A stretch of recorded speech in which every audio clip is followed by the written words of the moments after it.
Australia is full up. Do not move there. There's no jobs, there's no houses, and it is literally impossible to live there. This is what all the Australians seem to say at the minute, particularly in my comments, especially on TikTok. Like, this is all the comments I get whenever I encourage moving to Australia. People saying we're so full up, there's no jobs, there's a massive housing crisis and stuff like that. Now, is this true? Now, there's no doubt that a lot of people are moving to Australia, particularly people from the UK, people on working holiday visas. In fact, like I said in a recent video, there is a record number of British people on working holiday visas in Australia, so there's no doubt that there's never been so many people moving to Australia, and yeah, it is starting to get a little bit full up. However, I would generally not let these comments put you off moving to Australia, because if you listen to all them comments, you're going to think it's going to be impossible to basically live life there. People say it's so expensive, like you can't afford to live, and from my experience, like, it wasn't that bad. First of all, I personally found the cost of living in Australia pretty decent.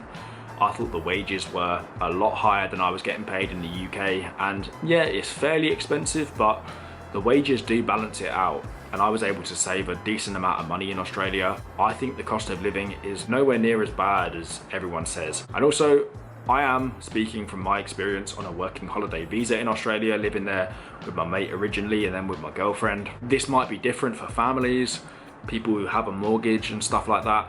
I can't comment on that, however, I can only speak from my experience. I didn't find the cost of living that bad at all. As well as this, I lived in quite a few places in Australia. I lived in Sydney, I did my farm work in Queensland, I lived in Adelaide, and I lived in Perth. And every single one of them places, we managed to get a job fairly easily, and we managed to get a house share in all of them places as well. I see a lot of videos, people having difficulty finding jobs, finding houses in Australia, but generally, I think if you're like relentless with it, you will definitely get a job and you get a house. You just have to be on it with them, and there is jobs and houses available. So from my experience, if you're going there on a working holiday visa, I would generally not listen to these comments too much, because from my experience, I wasn't affected by these too much at all. Like I said, jobs and houses weren't an issue, and we was able to live an amazing life in Australia and save up some decent money as well. And like I said, this could be different for residents of Australia, but from my experience on a working holiday visa, yeah, it's not really an issue. One thing that I will say when it comes to the housing crisis is getting your own place is very difficult.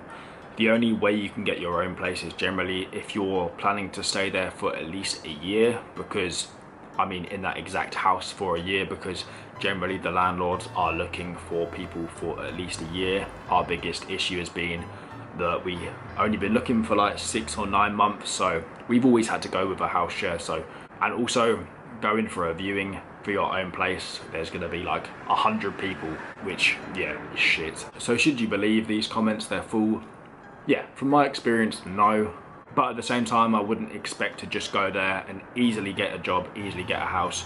You do really have to put the work in. But on the other hand, I wouldn't let it put you off moving to Australia, because yeah, it's still a great move and you can have a great life there.